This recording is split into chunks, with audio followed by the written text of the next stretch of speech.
study about the relational model. So we'll study about the relational algebra, which is the base for this relational model, right?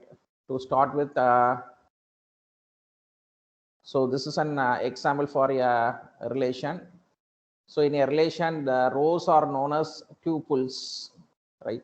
Rows are known as tuples or records, and columns are known as attributes, right? So the primary key attribute, right? So here the primary key attribute is going to be ID, which is used to uniquely identify a record in a relation, right?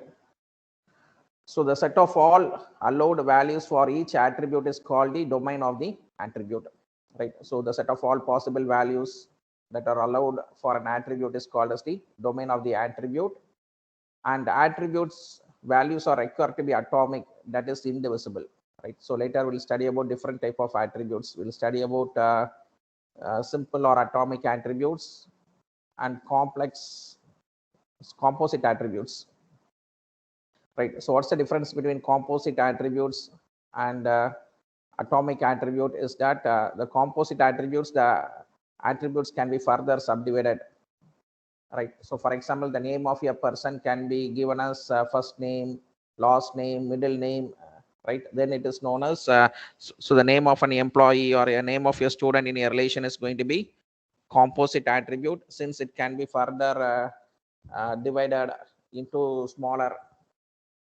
attributes. Whereas if an attribute is atomic value, if an attribute is atomic in nature, it cannot be divided, or it's indivisible, right?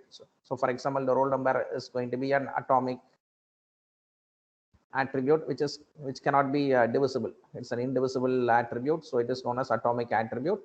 Whereas if some attribute is divisible, right? So for example, the address of a student or a customer is going to be divisible, right? So address, you have door number, street name, location, city, state, country, and so on, right? So I can divide an attribute into smaller attributes. It's known as composite attributes. Whereas if the attributes are indivisible, it is known as atomic attributes. And a set of all values that are possible for an attribute is called the domain of the attribute, right? So whenever you enter the values for an attribute, we also have this special value null.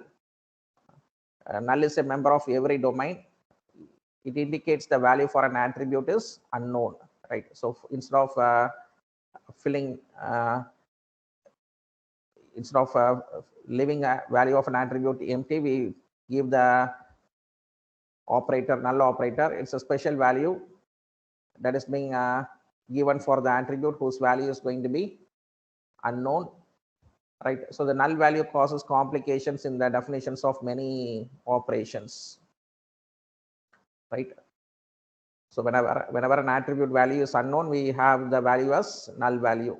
So it means that the null value indicates that the value of an attribute is going to be unknown, right? So next